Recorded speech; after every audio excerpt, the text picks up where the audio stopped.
사건은 11년 전 서울 당산동의 한 골목길에서 시작됐습니다.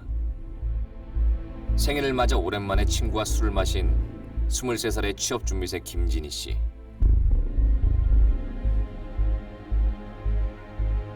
한강으로 연결된 길인 토끼굴로 향하던 그녀가 갑자기 사라졌습니다. 취업 준비를 위해 서울로 올라온 지 단 4개월 만의 일이었습니다. 공무원이라도 좀 시험 봐야겠다. 그래가지고 서울 올라가서 이제 아르바이트를 하면서 이제 공부를 한 것이죠. 그녀를 다시 찾은 건 서울 한복판 노들길에서였습니다. 실종 하루 만에 이곳에서 싸늘한 시신으로 발견된 겁니다. 서울 영등포구 노들길. 수많은 차가 다니는 도로 옆 배수로에서 전라의 시신이 된 채 말이죠.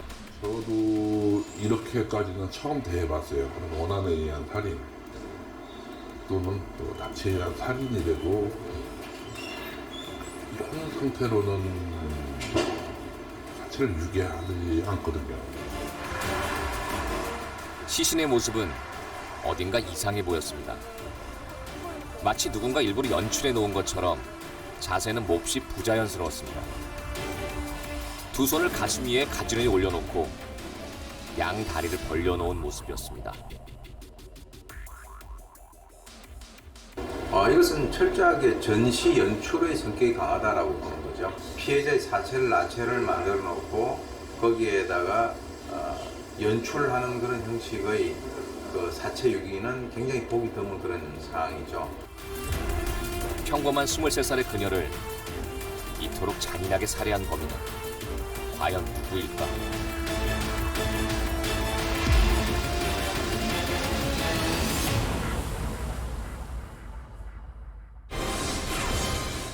피해자가 실종 전 마지막으로 남긴 사진입니다. 이 사진을 찍고 약 이틀 후 피해자는 서울 영등포 노들길 배수로에 싸늘한 시신으로 발견됩니다. 물로 깨끗하게 씻겨진 시신에선 결박을 당한 흔적과 입에 재갈을 무는 흔적까지 발견되었는데요. 취업 준비를 위해 서울로 올라온 지 4개월. 꿈을 채 펴보지도 못한 23살의 그녀를 이토록 잔인하게 살해한 범인은 과연 누구일까?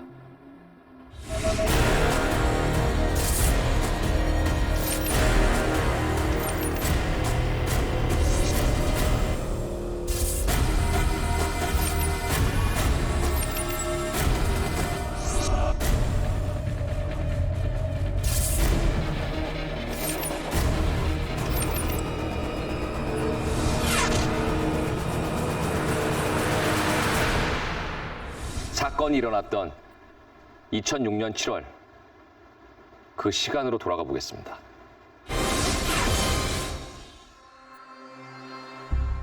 (2006년 7월 2일) 평소와는 다른 하루였습니다. 북적이는 대학가에서 친구를 만나기로 한 날. 생일을 축하해 준다며 오랜만에 고향 친구가 찾아왔던 겁니다. 길어진 술자리에 취기가 오른 그녀. 술이 취하자 친구에게 한강에 가고 싶다고 말했고 두 사람은 택시에 올랐습니다. 몇 분 후 당산역 앞에 도착한 두 사람. 그런데 택시가 도착하자 그녀는 친구에게 택시비를 쥐어주며 갑자기 차에서 뛰어내렸다고 합니다. 택시비를 낸 후 다급히 뒤따라 내린 친구. 그러나 그녀는 신호도 무시한 채 횡단보도를 가로질러 재빠르게 뛰어갔습니다. 당산역 6번 출구, 토끼굴로 향하는 바로 이 골목으로 사라졌습니다.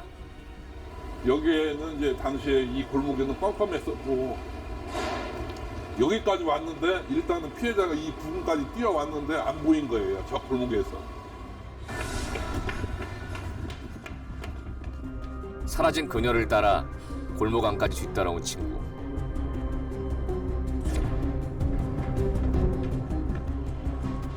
하지만 온통 어두컴컴한 골목에서 사라진 그녀를 찾을 수 없었습니다. 골목 안은 여러 갈래로 갈라져 있었고 피해자는 취업 준비를 위해 휴대전화마저 정지시킨 상태였습니다. 그녀의 여동생에게 전화를 걸었지만 받질 않았습니다.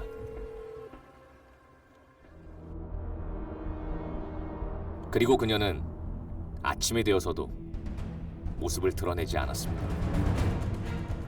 딸이 연락되지 않자 불안해진 부모님은 불길한 마음에 서둘러 실종 신고를 했습니다. 걔가 밤에 늦게 들어오지 않고 연락도 안 그런 애가 아닌데 누구 딱히 뭐 어디 가서 1박 2일 입장도 못 되고 우리가 생각에 절대로 어디서 밖에다가 잘 자고 그럴 아이가 판단해서 바로 올라갔죠. 그러나 한참을 기다려도 딸을 찾았다는 연락은 오지 않았습니다. 그 사이 가족들의 불길한 예감은 서서히 현실이 되어갔습니다. 실종 다음 날인 7월 4일 새벽 2시 30분 서울 영등포구 노들길의 한 도로변. 새벽에 운전 중이었던 한 택시기사가 잠시 차를 세우고 볼일을 보던 중 끔찍한 장면을 목격합니다. 배수로에 참혹한 모습으로 버려진 시신. 지난밤 당산동에서 실종된 23살의 김진희 씨였습니다. 온 가족이 찾아 헤매던 그녀가 그곳에서 발견된 겁니다. 112 신고가 떨어졌고 우리가 이제 무정원으로 받는 것이 노들길 그 배수로에 사람이 죽어 있다. 사람이 죽어 있다. 현장은 출동한 경찰이 놀랄 만큼 기이했습니다. 서울 한복판에서 전라의 시신이 발견된 것도 놀랍지만 그보다 더 이해할 수 없는 건 바로 시신의 상태였습니다. 분명 누군가에게 살해를 당했지만 너무나 깨끗해 보이는 시신의 모습. 시신이 아주 깨끗하다는 이런 인상을 강하게 받았는데 나중 후에 부검 과정에서 그 물로 씻겼다는 사실을 알게 된 거고요. 처음에는 되게 깨끗한 상황이었고 시신에는 유기 현장에서 묻은 흙 외에는 아무것도 묻어있지 않았습니다. 이상하리 마치 깨끗했습니다. 피해자의 손과 발에선 꼼꼼하게 닦아낸 흔적이 엿보였습니다. 근데 굳이 이렇게 깔끔하게 이제 닦고 흙도 하나도 안 묻히고 피도 하나도 없고 이렇게 깔끔하게 처리를 해서 한다는 거는 변태적인 거죠. 나체로 시신을 버린 사건들도 몇 건 보긴 했는데요. 이렇게 처리를 한 사건 처음이에요. 그렇다면 피해자의 사인은 무엇일까? 경찰은 곧바로 부검에 들어갔습니다. 사망 원인은 교사, 즉 누군가 끈으로 목을 졸라 사망했다고 합니다. 피해자의 목 부위에서 발견된 뚜렷한 사건이 이를 뒷받침하는 증거였습니다. 이분의 안면 우레일이 심한 것은 사망할 때까지 목을 조르고 있었다는 거거든요. 중간에라도 이 목조름을 놓치게 되면 안면 우레일이 남아있지 않습니다. 시신에서. 그래서 안면 우레일이 조망하게 나타나는 건 끈으로 목을 압박하면서 사망할 때까지 졸랐다. 그래서 사인은 저명하게 드러나는 것이 끈에 의한 경부압박 질식사, 다시 말해서 교사라고 합니다. 경찰은 피해자가 실종된 당산역 부근 중심으로 탐문을 시작했습니다. 그리고 곧 피해자의 유류품을 찾아냅니다. 여기에 그 기념 탑이 있습니다. 여기에. 이 기념 탑이 있었는데 이 기념 탑 바로 요 뒤쪽에 여기가 바로 유류품이 발견됐던 장소예요. 노인정역 기념비 인근에 버려지던 노인 여성의 소지품. 바로 피해자의 옷과 속옷, 그리고 가방과 구두였습니다. 피해자의 친구한테 이 유류품이 혹시 모르느냐라고 딱 했을 때 저희도 이상해서 이제 데리고 왔지 다시. 이게 뭐냐라고 했더니 깜짝 놀라더라고요. 그래서 이제 자기 친구의 유류품이다. 그녀는 한강에 가고 싶다는 말만 남긴 채 토끼굴로 이어지는 골목으로 뛰어갔고 이곳 어딘가에서 실종되었습니다. 그리고 친구가 마지막으로 보았던 곳과 약 130m 떨어진 비성 옆에서 그녀의 유류품이 발견되었습니다. 사라진 바지를 제외한 셔츠와 속옷, 그리고 가방과 신발 모두 피해자의 것이었습니다. 실종 전 남긴 마지막 사진을 통해 이 유류품들은 그대로 찍혀 있습니다.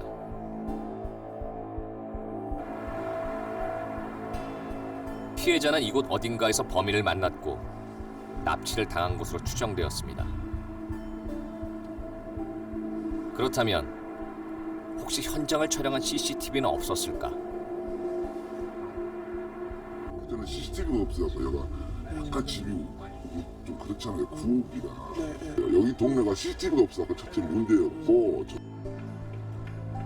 단 하나의 단서도 남기지 않고 사라져버린 피해자. 그녀는 어떤 사람이었을까? 그녀의 가족을 만나보기로 했습니다. 오랜 설득 끝에 만나게 된 피해자의 아버지. 11년 전 딸의 유품을 고스란히 간직하고 있었습니다. 이게 개치거든요. 이것밖에 없어졌는데. 평소 딸이 즐겨 쓰던 물건들 속엔 휴대전화도 들어있었습니다. 그때 핸드폰. 이게 그때 핸드폰이에요. 공부에 방해가 된다며 일부러 정지해 놓았다고 합니다. 얘가 좋게 마음을 먹고 뭐 친구 뭐 전화하고 그러면 안 받는다고. 그리고 핸드폰을 없애버렸어요. 우리가 그것이 참 그러니까 지금 생각이 그것이 참 그렇게 들려고 그러든가 뭔 말썽 한번 피우지 않고 착하게 자란 딸. 휴대전화마저 정지해놓고 취업 공부에 열중했던 이유도 어려운 집안 형편에 도움을 주고 싶었기 때문이었다고 합니다. 이것도 없으면 이제 이렇게 갖고 있어야지 자주 쳐다보지. 볼 수가 있지. 지방에서 대학을 졸업하고 가족과 단란하게 지냈던 피해자. 누군가에게 원한을 살 만한 이유가 전혀 없었습니다. 그렇다면 친구 관계는 어땠을까? 피해자의 고등학교 시절 담임 선생님을 만났습니다. 17년 전의 일이지만 그녀를 또렷하게 기억한다는 선생님. 유독 수줍음이 많고 또래보다 순하고 착했던 학생이었다는데요. 또래 아이들처럼 연예인과 친구들을 좋아하던 그저 평범한 여고생이었다고 합니다. 평범한 학생이었어요. 평범한 학생이었고 뭐 착했고 그러니까 왜 그렇게 이런 아이에게 그런 안 좋은 일이 벌어졌는지. 취업 공부를 위해 서울행을 선택하고 누구보다 열심히 살았던 그녀였는데요. 그런 그녀가 서울로 올라온 지 단 4개월 만에 잔인한 범죄의 희생양이 되고 말았습니다.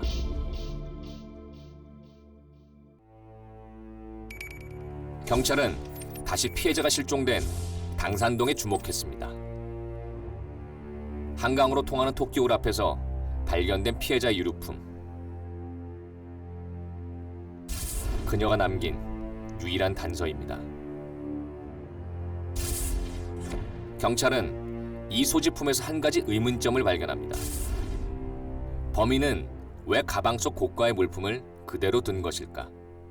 그 여성을 상대로 한 범죄, 그다음에 동기가 금품 목적이나 여성을 상대로 한 범죄 중에 금품 목적이 아닌 성범죄를 위한 목적, 이런 범죄를 저희들이 위주로 했고요. 경찰은 이 사건이 오로지 성범죄가 목적이었다고 판단했습니다. 그러나 유류품에선 범인을 특정할 단서는 전혀 나오지 않았습니다. 또한 유사한 범죄를 대상으로 전국에 공조수사를 펼쳤지만 이 역시 별다른 성과가 없었습니다. 평소 같으면 유기점을 촬영해야 할 CCTV도 그날따라 다른 쪽을 향하고 있었습니다. 현장에선 범인을 추정할 그 어떠한 것도 발견되지 않았습니다. 남겨진 단서는 시신에서 발견된 DNA뿐. 하지만 DNA 일치자는 찾을 수 없었고 사건은 지금까지 미제로 남았습니다. 이번 사건은 2006년 7월에 발생한 살인사건입니다.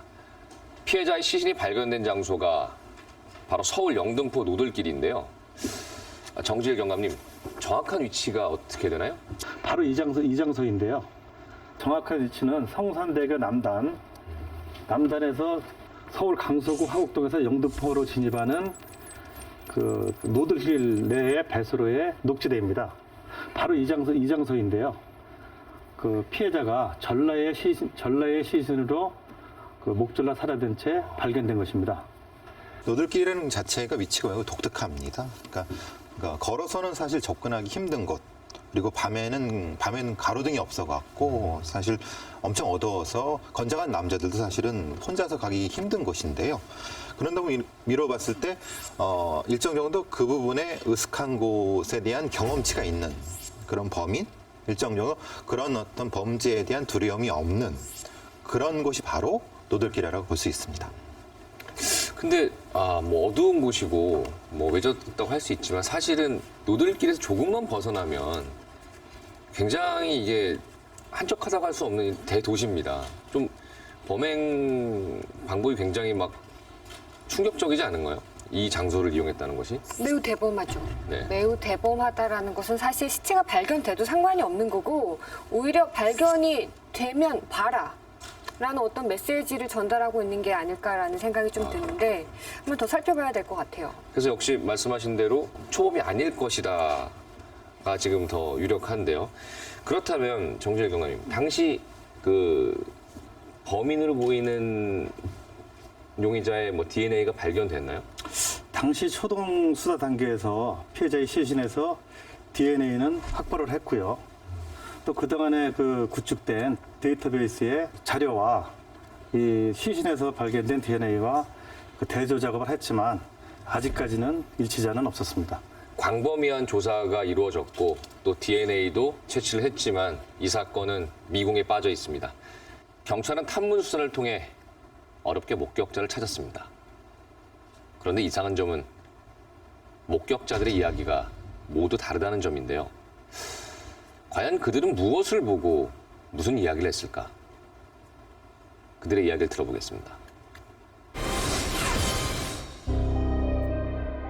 한강을 가기 위해 당산역으로 향했던 피해자.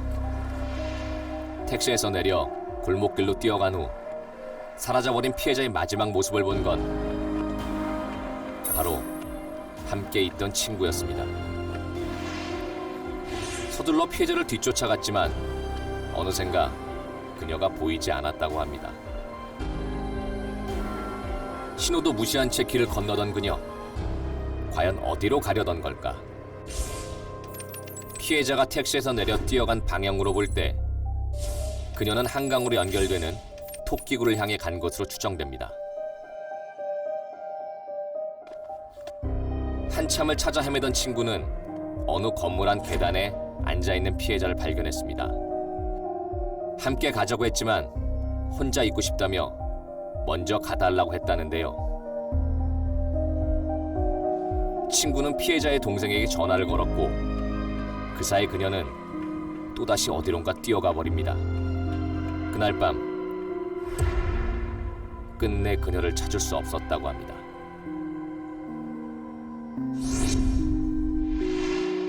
그 이후 피해자로 추정되는 여성을 목격한 건 토끼굴 앞 주택에 살던 고등학생이었습니다. 새벽에 시끄러운 소리가 들려 창밖을 내다봤다는 그는 여자 1명과 2명의 남자를 목격했는데요.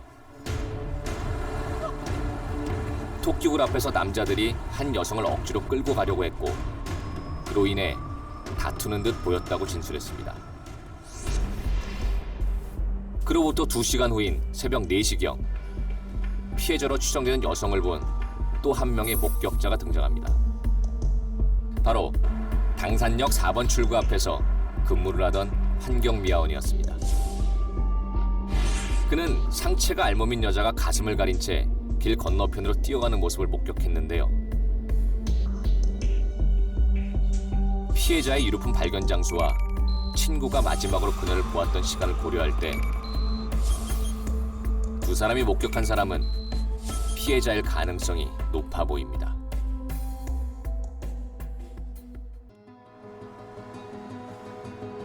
그리고 얼마 후 또 다른 목격자가 등장합니다. 피해자가 실종된 다음 날 새벽 12시 30분경 노들길을 지나던 견인차 기사였습니다. 그는 노들길에 차가 서 있어서 고장 차량이면 견인을 하려고 유심히 살펴보았다고 합니다.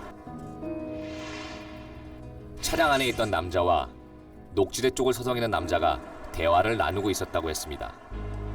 차에 문제가 없는 것 같아 그냥 지나쳤다는 견인차 기사. 2시간 뒤 그가 2명의 남자를 목격한 장소에서 피해자의 시신이 발견됐습니다. 이 사건의 주요 목격자는 피해자의 친구를 포함해 총 4명. 그중 3명의 목격자가 그녀의 마지막 모습을 봤을 것으로 추정됩니다. 그런데 목격자들의 진술에는 다른 점이 있었습니다. 먼저 고등학생이 본 여성은 베이지색 치마에 큰 가방을 들고 있었습니다. 그러나 환경미화원이 본 여성의 옷차림은 또 달랐습니다. 상의를 탈의한 채 청바지를 입고 있었고 맨발이었다는 겁니다. 사건 당일 피해자가 입은 옷은 빨간색 바지. 너무나도 다른 목격자들의 진술을 신뢰할 수 있는 걸까? 제작진은 한 가지 실험을 진행했습니다. 첫 번째 목격자와 동일한 나이의 학생들을 대상으로 실시했는데요. 그들에게 실험 목적을 숨긴 채 전혀 다른 내용의 설문지를 작성하게 했습니다. 그리고 진술 기록을 토대로 싸우는 상황을 연출해 보았습니다. 우연히 다투는 장면을 목격하게 된 참가자들. 과연 이들은 무엇을 기억할까요? 일주일 뒤 우리는 참가자들을 다시 불러 그날 무엇을 보았는지 물어보았습니다. 이를 통해 발견한 놀라운 사실. 참가자들 대부분이 그날의 상황을 정확히 기억하고 있었습니다. 그 남자애들이 같이 가서 놀자 이러고 여자들은 싫다고 여자는 싫다 그러는데 억지로 끌고 가려고 하는 것 같았어요. 좀만 더 놀자 하면서 남자분들이 그렇게 했는데 여자분이 이제 너 나한테 왜 이러는데 이러면서 나 안 간다고 이러면서 그랬던 것 같아요. 그렇다면 그들이 입었던 옷의 종류와 색깔도 기억할 수 있을까요? 패딩이 하얀색이었던 것 같아요. 아닌가? 모르겠어요. 남자분들은 정확히 기억이 안 나고요. 여자분이 빨간 패딩 입고 있었던 것 같은데 정확한지는 모르겠어요. 청바지도 있었던 것 같긴 하고. 아마 여자가 롱패딩 입고 있었던 것 같고 남자가 바람막이 입고 있었던 것 같은데요. 한 명은 기억이 안 나요. 남자 한 명. 어떤 일이 벌어졌을 때 그 일이 벌어진 의미라든가 주변 맥락 이런 것들은 상당히 오래 잘 저장될 가능성이 있어요. 그런데 그런 것과 함께 여러 가지 주변적인 정보들, 뭐 그 사람의 뭐 옷이라든가 혹은 어떤 특정한 별로 의미 없는 동작이나 혹은 주변 상황들, 맥락들 이런 것들은 그 우리가 주의를 잘 두지 않기 때문에 기억이 잘 안 될 가능성이 높습니다. 당시 경찰이 목격자들의 진술을 신뢰한 것도 바로 이 때문이었습니다. 그 중에서도 가장 신빙성이 높다고 판단한 2명의 목격자는 피해자를 봤을 것으로 추정되는 고등학생과 용의자를 봤을 것으로 추정되는 견인차 기사였습니다. 이 2명을 주요 목격자로 선정하고 법체면까지 실시하며 수사를 진행했습니다. 먼저 경찰이 주목한 건 고등학생 목격자. 그가 서 있던 위치로 볼 때 용의자들의 모습을 가장 자세히 볼 수 있었다는 게 경찰의 판단입니다. 사건 당일 고등학생 목격자는 또 하나의 단서를 발견했습니다. 바로 용의자들 옆에 세워진 차량. 번호판 앞자리가 인천 2와 8이라고 쓰여진 보라색 유로 엑센트였다고 합니다. 당시 경찰들은 고등학생 목격자의 진술을 토대로 차량 수사까지 진행했습니다. 5,000대 정도를 확보를 해서 번호를 확보를 해서 그 차량 실제 운행자를 만나서 DNA를 다 확보를 해서 국과수에다 의뢰를 했는데 거기에서도 특별한 용의자는 색출하지 못했습니다. 그리고 또 다른 목격자인 견인차 기사 역시 당시 한 차량을 보았다고 진술했습니다. 그가 본 차량은 어두운 색깔의 아반떼 XD. 차 번호 뒷자리가 8 혹은 9번이었다고 진술했지만 수사 결과 별다른 성과는 없었습니다. 차량 수사를 통해 용의자를 찾을 수 없었고 경찰은 고등학생 목격자의 진술을 토대로 몽따주를 만들었습니다. 토끼굴 앞에서 피해자로 추정되는 여성과 다투었던 2명의 남자. 이들의 몽타주를 전국에 배포했고 제보를 기대했지만 이 역시 성과가 없었습니다. 그렇게 사건은 조금씩 잊혀져 갔습니다. 그런데 사건 발생 6년이 지난 후 영등포 경찰서로 한 통의 전화가 걸려옵니다. 노들길 사건 담당 형사를 찾는 의문의 남성. 그는 자신이 이 사건을 잘 알고 있으며 범인은 몽타주 속 얼굴과 비슷하고 키는 5cm 정도 작다고 말했다고 합니다. 그리고 황급히 전화를 끊어버린 제보자. 당시 영등포 경찰서에서 그 통화 내역을 분석을 해가지고 통화했던 장소를 특정해 놓은 게 강북구 본동에 있는 아파트의 내부에 있는 그 공전화 박스에 있었어요. 근데 공전화 박스를 다 확인해보고 시간대 보고 다 확인하려고 그랬었는데 그 당시에 그 공중전화 박스를 직접적으로 비춰주는 CCTV가 없고 이후에도 제보가 들어오지 않아가지고 그런 좀 아쉬움에 남긴 채 그냥 종결이 된 제보가 하나 있었습니다. 그날 전화가 걸려온 곳은 바로 이 공중전화였습니다. 여전히 그 자리에 그대로 남아있는 공중전화. 5년 전 이곳에서 경찰에게 제보 전화를 걸어온 의문의 남성은 과연 누구일까? 보통 일반 사람들이 단순히 장난 전화로 그 사건과 관련돼서 대단히 구체적인 그런 내용을 경찰서에 직접 전화를 한다라고 하는 것은 거의 있을 수가 없다라고 보는 거죠. 그런 의미에서는 이 사람은 주범이거나 또는 공범이거나 그 범죄와 굉장히 깊숙이 관련되어 있는 사람이 사건을 잘 알고 있는 것으로 보이는 제보자. 그가 전한 내용으로 볼 때 몽타주의 신빙성은 높아 보입니다. 그렇다면 당시 제작된 몽타주를 다시 한번 살펴봐야겠습니다. 용의자 일은 그 계란형의 얼굴이고 스포츠형 머리를 했고요. 눈은 이제 선글라스를 껴서 잘 안 보였고 코가 좀 오똑한 코로 좀 잘생긴 얼굴이고요. 용의자 2는 이제 타원형 얼굴에 단발머리를 하고 눈썹이 흐릿하고요.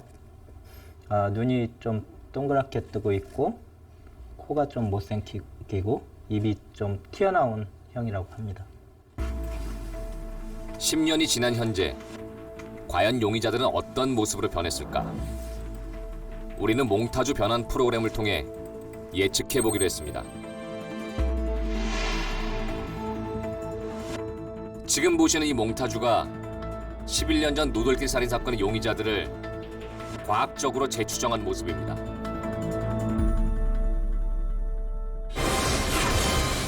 이 사건은 2006년 당시 목격자를 통해 몽타주를 만들었는데요. 지금 화면 속 사진이 10년 전 용의자의 몽타주입니다. 한번 유심히 봐주시기 바랍니다. 그리고 바로 이 사진이 10년 후 지금 용의자의 모습을 추정한 몽타주입니다. 이 몽타주 속에 용의자가 범인이 아니더라도 당시 사건에 대해 무언가를 중요한 단서를 알고 있을 것으로 추정됩니다. 이 용의자를 보셨거나 또 이 사건에 대한 목격자가 있었다면 저희 미제수사팀으로 신고해 주시기 바랍니다. 신고해 주시면 이 사건을 해결하는데 결정적인 단서가 될 것으로 생각됩니다. 그리고 사건이 발생되고 6년이 흘러 이제 이후죠. 네. 2012년에 한 통의 제보 전화가 왔습니다.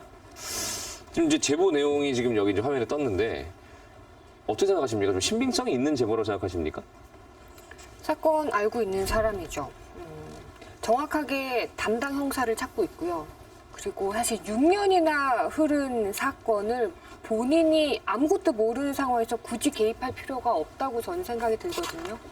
그 제보와 관련해서 사실 또 안타깝다고 제가 지금 여겨지는 것은 모든 단어들이 다 사실 이 사람이 제보 당시에 썼던 단어들이 다 기록되어 있지 않다라는 거예요. 사람마다 본인이 선택하는 단어가 다 다를 수 있거든요. 근데 이것이 경찰의 언어로 재구성돼서 쓰여졌다라는 것이 좀 안타깝다는 생각이 들고요. 이 제보 전화에 대해서는 우리 네. 경찰 역시 뭐 이게 녹음이 돼 있다거나 뭐 이렇게 당시의 상황이 잘 적시되어 있다면 네. 뭐 더 좋겠지만 그 부분에 대해서는 우리 경찰도 안타깝게 생각합니다. 뭐 만약에 지금 이 시간에 이 프로그램을 시청하고 계시다면 다시 한번 제보해 주시기 바랍니다. 범인이 남긴 또 다른 단서는 없는 걸까? 우리는 다시 한번 사건에 집중해 보기로 했습니다. 서울지방경찰청 행동과학팀은 다시 노들길 사건에 주목했습니다. 5명의 프로파일러가 새로운 팀을 꾸려 사건을 처음부터 다시 분석하기로 한 겁니다. 그들이 가장 먼저 집중한 건 바로 피해자의 유류품이었습니다.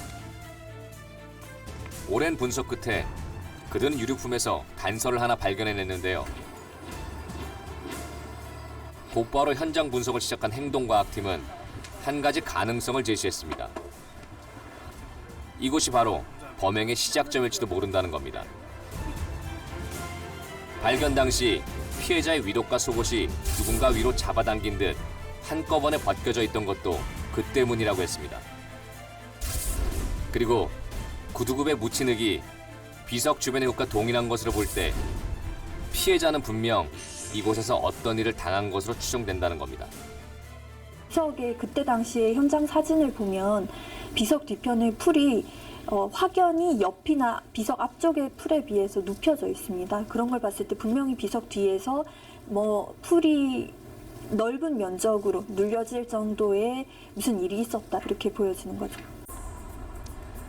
범인이 피해자를 제압하기 위해 실랑이를 벌인 후 이곳에서 납치한 것이란 추정입니다. 비석 뒤편에 넓은 면적으로 눌려있는 풀이 바로 그 증거라는 겁니다. 그렇다면 범인을 추정할 만한 또 다른 단서는 없는 걸까? 우리는 지리 프로파일러와 함께 시신 유기 장소를 찾았습니다. 차량 통행이 많아 잠시 차를 세우는 것조차 쉽지 않았는데요. 지금은 낙엽에 가려 보이지 않지만 당시 배수로는 이런 모습이었습니다. 꽤 깊이 파여 있는 배수로. 이를 통해 전문가는 한 가지 의문점을 제시했습니다. 과연 지나가는 차 안에서 이 배수로가 보일까 하는 점인데요. 우연히 가려면 차가 아주 저속으로 더군다나 이 교각을 지나자마자 발견하려면 이게 쉽지 않습니다. 그러니까 앉아서 승용차로 가는 수준이라면 이게 안 보이거든요. 또 뭐 여름철이니까 단지나 풀이 자랐기 때문에 결국은 그 전에 적어도 이 범인은 이 공간에 대해서 알고 있는 어떤 그 경험이 있는 그런 상황을 우리가 추정해 볼 수 있죠. 시신이 발견된 노들길은 새벽이라 해도 시간당 약 800대의 차량이 빠른 속도로 지나다니는 도로입니다. 이곳에서 우연히 배수로를 발견해 시신을 유기했을 가능성은 적어 보였습니다. 그리고 시신이 유기된 도로는 실종 지점인 당산역 반대 방향, 서울로 진입하는 방향의 도로였습니다. 이쪽 도로가 사실은 저 김포 쪽에서 들어오는 도로잖아요.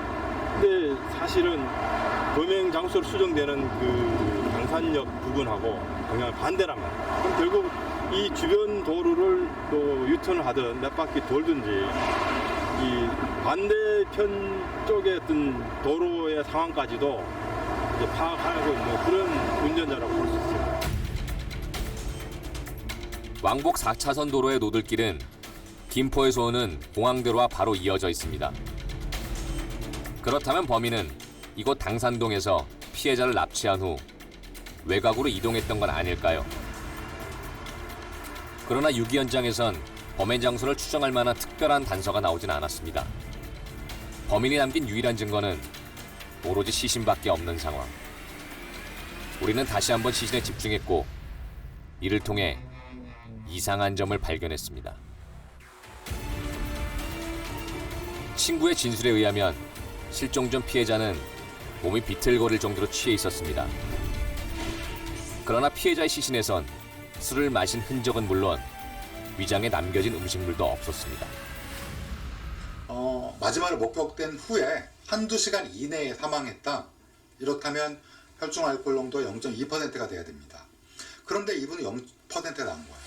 그렇다면 이게 완전히 클리어링, 그러니까 체내에서 대사가 다 되려면 최소한 15시간 정도는 필요한 거가 되는 거예요.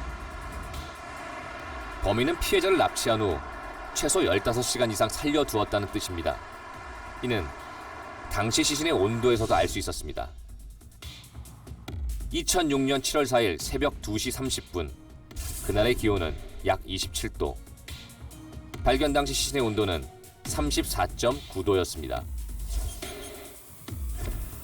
계산해보면 피해자는 발견되기 전 최소 3시간에서 6시간 전에 사망한 것으로 추정됩니다. 결과적으로 2006년 7월 3일 새벽 1시 50분에 실종된 피해자는 이후 약 21시간 정도 생존해 있었다는 겁니다. 오랜 시간 살아있던 피해자. 과연 범인의 진짜 목적은 무엇이었을까요? 이 범인의 입장에서는 그 사람들의 목적이 살인이 목적이 아니었다는 거예요. 성적 목적이 살인이기 때문에 성적인 목적을 달성하기 위해서는 그 피해자가 가능한 한 오랫동안 생존해 있어야 된다는 것을 의미합니다. 예컨대 만약에 빨리 그 피해자가 사망해 버린다든지 그렇게 되면 범인들 입장에서는 그 피해자가 빨리 죽는 그 상황을 굉장히 두려워하는 거죠. 오랜 시간 피해자를 살려둔 목적을 우리는 그녀의 시신에서 찾을 수 있었습니다. 특히 피해자의 오른쪽 손등에서 발견한 동그란 모양의 알 수 없는 상처. 이 표피박탈이 또는 찰과상이 이 타원 안에 있는 데가 모두 똑같아요. 이거는 무슨 의미냐? 이건 열손상의 가능성이 높습니다. 이거는 흔히 얘기하는 열손상 중에 담뱃불이라든지 아니면 라이터를 켜는 그 차량 내에 있는 그 라이터 불 있죠? 그런 걸로 일부 손상이 있을 가능성이 있습니다. 그러한 흔적은 여러 곳에서 발견되었습니다. 신체 일부에선 범인의 치아 흔적도 발견되었는데요. 그녀의 손목에선 끈으로 묶어놓은 흔적도 보였습니다. 21시간 동안 살아있던 피해자는 도대체 무슨 일을 당한 걸까?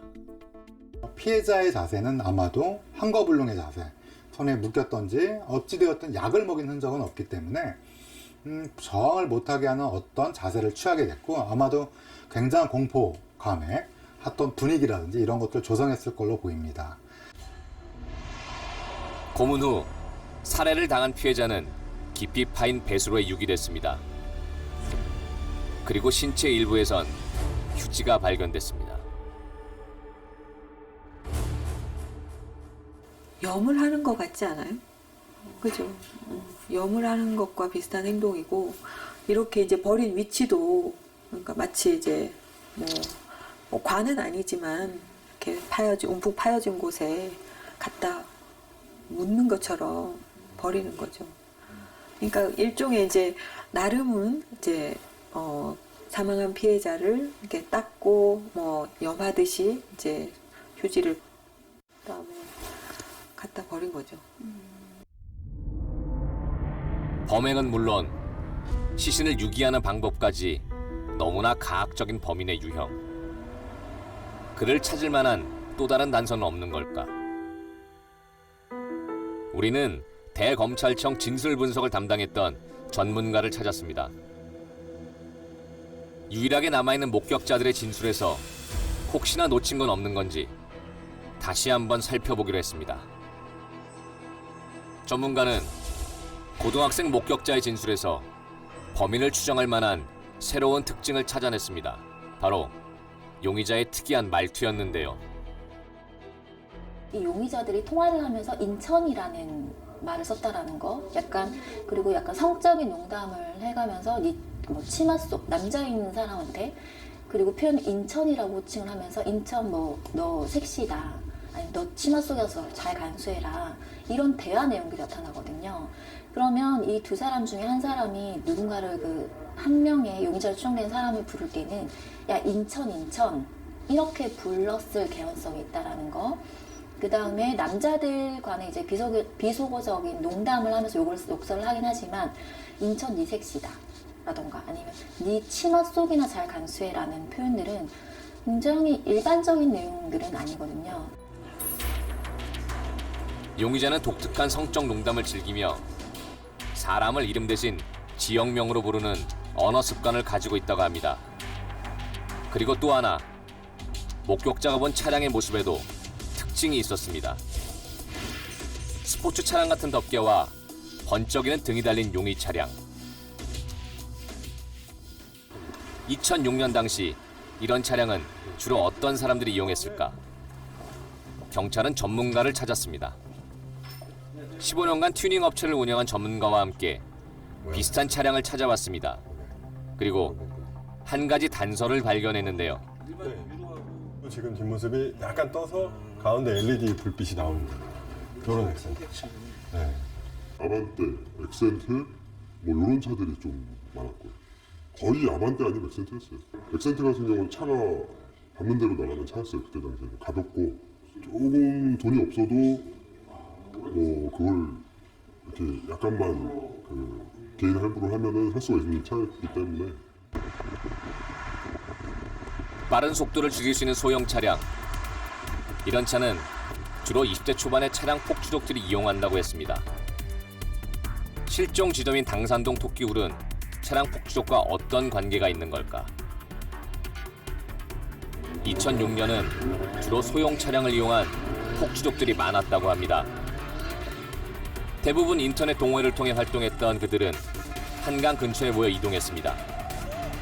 한강으로 통하는 길인 토끼굴 역시 그들이 자주 모이는 곳이었다는데요. 뭐 차도 그때도 몇 웽웽 마오라 소리가 있었어요. 예. 근데 그게 이제 젊은 애들이 그 마오라 부부만 폭주족차에다 가지고 우리는 일반으로 얘기하고 쉽게 말하면 그런 차들이 거기서 12시에서 1시경에 그렇게 같이 웽하고 이제 그때 출발을 하는 거야. 2대, 3대가 차는. 그 젊은층이 많이 해요. 우리는 60대 이상은 그렇죠. 20, 30대. 많이야, 40대.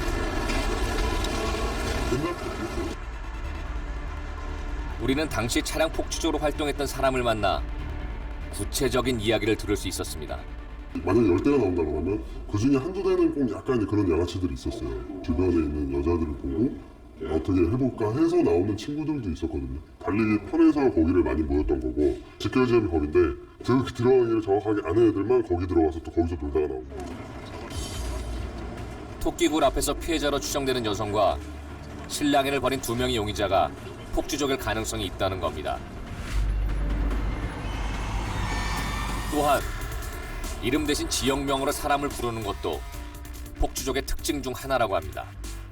애칭이 있어요. 만약에 그 액센트면은 뭐 애돌이 뭐 이런 식으로 뭐 인천 뭐 애돌이님, 경기 애돌이님 뭐 이런 식으로 부릅니다. 경찰 역시 폭주족의 무게를 두고 있었습니다. 목격자가 본 차량의 모습과 토끼굴이라는 지역적인 특성 때문이라고 했습니다.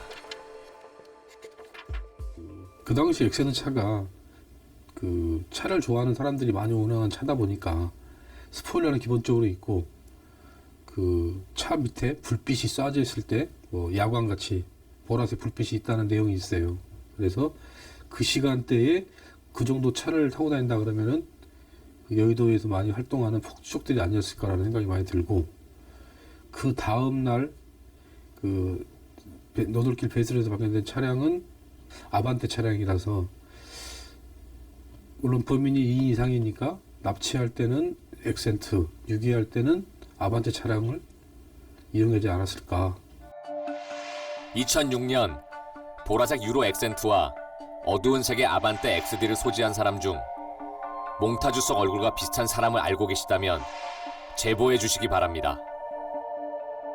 또한 2012년 영등포 경찰서로 제보 전화를 걸었던 분 또한 다시 한번 전화해 주시기 바랍니다.